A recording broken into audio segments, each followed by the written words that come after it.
cotton harvest starts pretty much October, November, depending on where you are in the United States. And I'm thinking through a supply chain, and I've been talking a lot about supply chain. And I think one of the things that folks miss, and if you're in business, if you're doing anything in life, people miss that in-person connective tissue. Putting someone else's hand in yours, shaking their hand, looking them in the eyes, a real human being at the other end of the handshake. In-person conversations, in-person negotiations, getting to know somebody, to truly know somebody,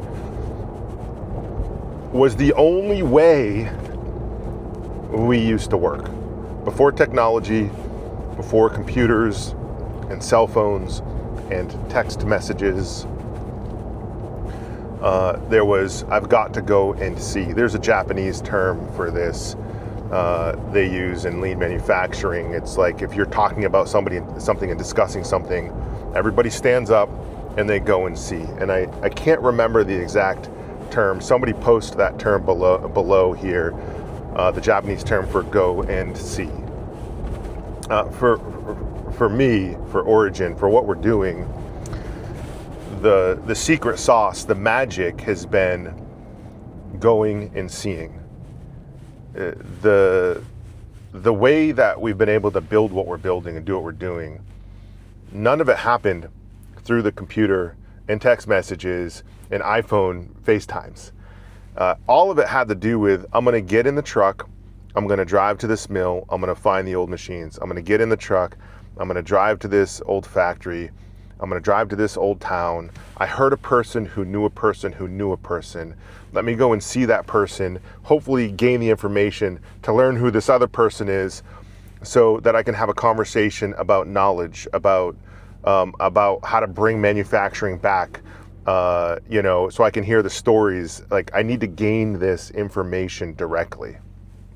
So it's one of our core competencies, core values, I don't really know what to call it, is going and seeing and going and having a real conversation in warm bodies being in the same room, not through cold screens. Warm bodies, not cold screens. So as the world has changed, we have missed this. And the growth of Origin, the growth of the enterprise of both brands, it really came from getting out and going and building relationships and having conversations. That's never stopped for us.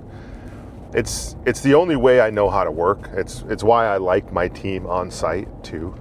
I like to have my teammates around me. I just feel like the magic of conversations a lot of times is cooler talk. It's what you're discussing on the fly. Just because you have a meeting scheduled and you're supposed to talk about things and everything should come out, it doesn't mean it's going to happen that way. Especially the human mind, the way it works creatively. A light bulb goes off. You want to have a conversation with somebody. It's important. That in-person thing is so damn important. Nothing replaces it. No organized meetings is going to replace going and spending time with somebody. And that's whether you're going to go build social equity or leadership capital. None of that happens if you don't spend time with the person. Most friction is because people don't understand each other. It's because maybe there's a lack of respect because they don't know each other, and so they don't appreciate one another. And because business is relationships, why do folks avoid doing that? I never really understood that, because it's all I've ever known. Especially when you're building something physical, a physical product in a real factory with real hands in daylight, this is the most important thing that we have, is the ability to go and see. And even though, we're well into our second decade, it doesn't stop. I was just scheduling meetings to go to talk to a cotton farmer. Two cotton farmers. One in Louisiana, and then I'm going to go see another cotton farmer over in Alabama, and they own their farms. And one of them is doing manufacturing, owns her farms, does her own ginning, makes her bed sheets, sells direct to consumer. And I'm going to go learn from her. And so I just talked to her on the phone. I'm like, can I come visit you? Can I come see how this is done? Because the part of going and seeing is also having a lifetime learner mindset. Like, regardless of who or where or what they're doing, you can learn something from everyone. Like, everybody's got something to offer. And when I think about the future of our supply chains and how we need to tap deeper into it, whether that be eventually owning a farm, owning our own cotton, or working with farmers direct on our cotton supply, going and trying to discover the knowledge from the people who have the knowledge is the first step, going and seeing. And so that's kind of where my mind is right now at the back half of the year. As we start ramping up, I've got to stay focused on the future of our supply chain. I've got to find out where the fissures or the fractures are, the instability. It's a responsibility. I don't have like a real supply chain person at Origin who understands the American supply chain. There's a lot of people, supply chain experts in the world who understand the world supply chain. But when it comes to the United States of America and her supply chain, the fragile supply chain, we are the experts. I don't think that there's a greater knowledge base out there than Origin, and as a team, what we contain in our brain trust, in this shared consciousness. And I can tell you, we're probably only 50% of the way there. So even as the experts, we still don't know everything.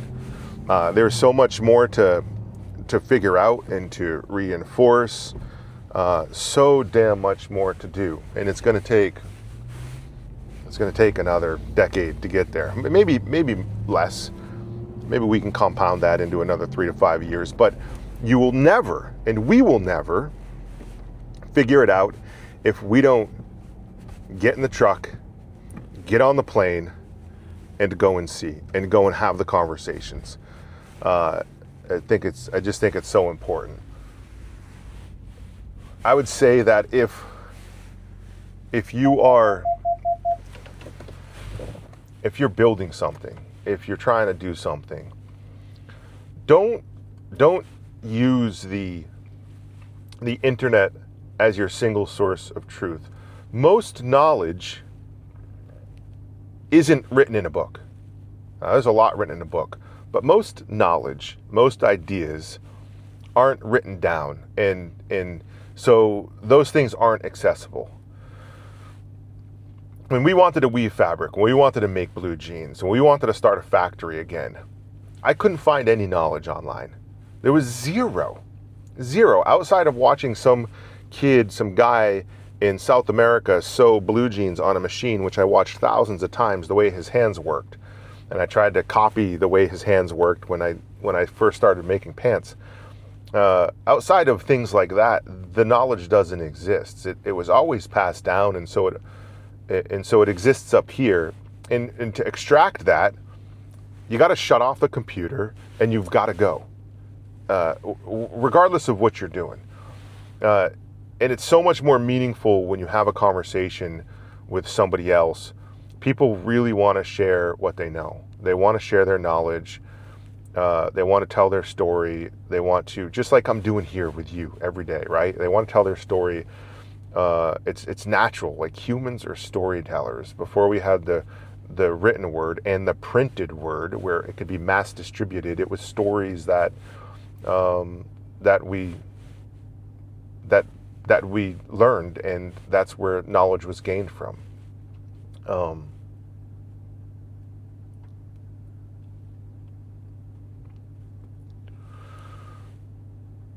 And so I just want to tell you how that's impacted our companies. When we started Origin, when we started Jocko Fuel, it was the same thing. We traveled all over the country trying to source the materials, meet vendors who had raw materials, who could co-pack for us, who could bring our formulations to life. We went and visited drink companies that could do 12-ounce slim aluminum. We went out to dinner. We had conversations.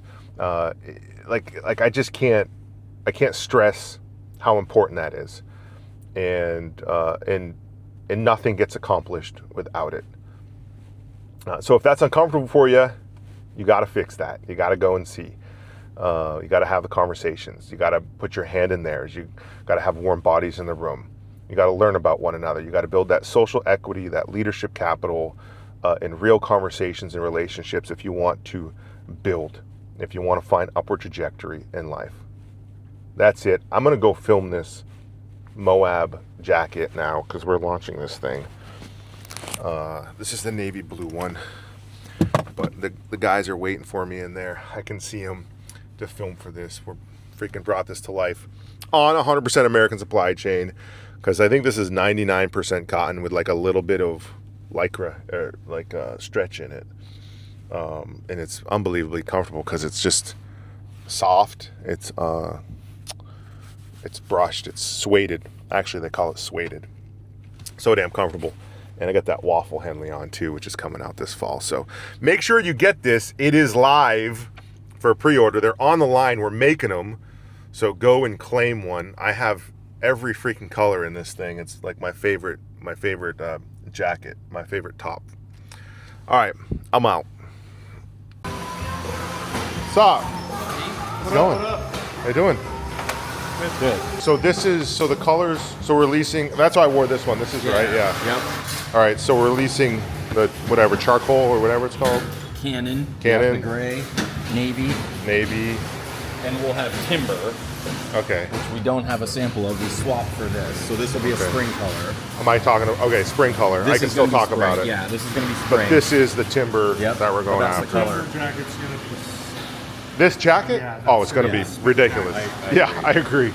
It's going to go with everything. Yeah. So I think you can wear it with blue jeans or Moab pants, for sure. Light jeans. You know what I mean? Like, it'll go with everything. This is such a good jacket. Yeah, that's awesome.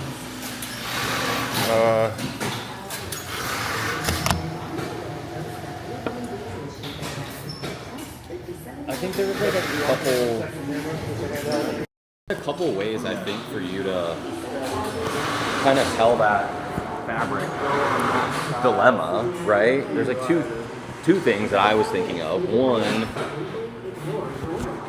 supply chain, right? Yeah. It's an issue for us constantly, and like that's where we're at. The other thing is those pants have been super popular. Oh yeah. As a fall item. Yeah. So the swap actually makes sense from a seasonal color perspective, right? That in the fall and that in the spring. Yeah, it definitely makes sense. Actually makes more sense from a I think so. I mean, that standpoint. looks like fall. Right. You know, you want darker colors anyways. Yeah. These look really good. Like the interfacing they put in, like, gosh, the quality is really good. Yeah, really good. I'm excited. Even like the welted pocket and everything. The wave of freedom. Is that in your way, Sam? Shouldn't be. Is that in your way, Justin? The camera? My camera? Are you... Do we want to... I was wondering. Or am I over here? I'm like this? Yeah, so this jacket is so cool because it's like a traditional, obviously... I don't know, I think they must have initially done the panels to save on fabric consumption.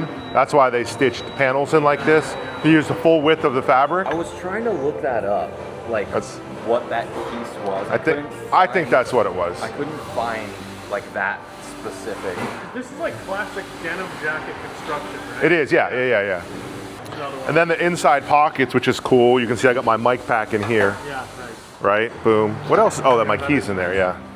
Yeah, I can just. All right, I'm gonna do my own kind of version to start, and then you let me know when you're ready.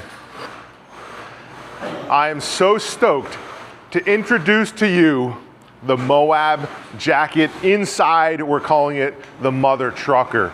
It is the mother of all jackets. In styles like this were worn by all sorts of Americans, from ranchers to blue-collar workers and farmers, and it even found its way into fashion at one point, and that counterculture lifestyle.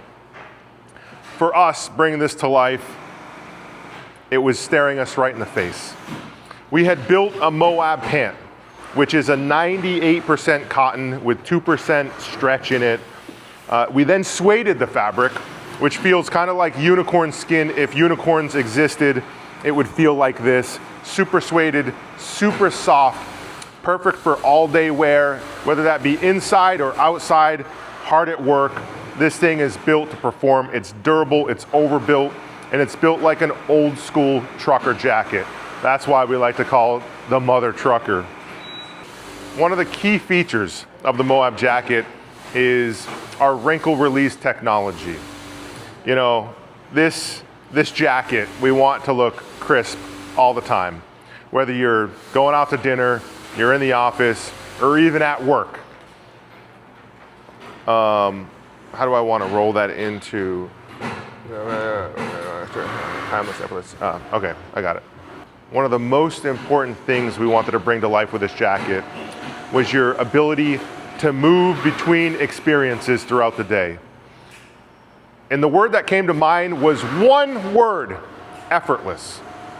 Whether you're putting this jacket on to go to work, you're putting this on for a casual night out with the boys, or you're physically going to work in a pair of our iron side steel toe boots, it had to be built to work. And so all the seams are 2 rows of stitching, so they're super secure. The seams are never gonna tear out. The fabric is durable. It's overbuilt to last a lifetime, just like everything at Origin. If you own a pair of Moab pants, you have already felt the magic. That same magic now in this jacket, the Moab jacket. Gosh, they're gonna sell out. They're phenomenal. We're gonna try to keep them on the line, but I know they're gonna sell out. It's our first jacket we're truly bringing to life with a core textile that has proven to be undeniable, best in class, and built 100% on an American supply chain. And that means, like everything we build here, if you follow the truck back to the source, you're gonna end up in a field talking to a farmer who grew the cotton that you're gonna put on your back. This is the Origin Moab jacket. I can't say enough about it. I know you're gonna love it. Appreciate your support. It is best in class. And it's coming to you from Origin, and you know what that logo means. The wave of freedom. And there is a wave of freedom with this Moab jacket. It is the Mother Trucker. This is the Moab jacket from Origin.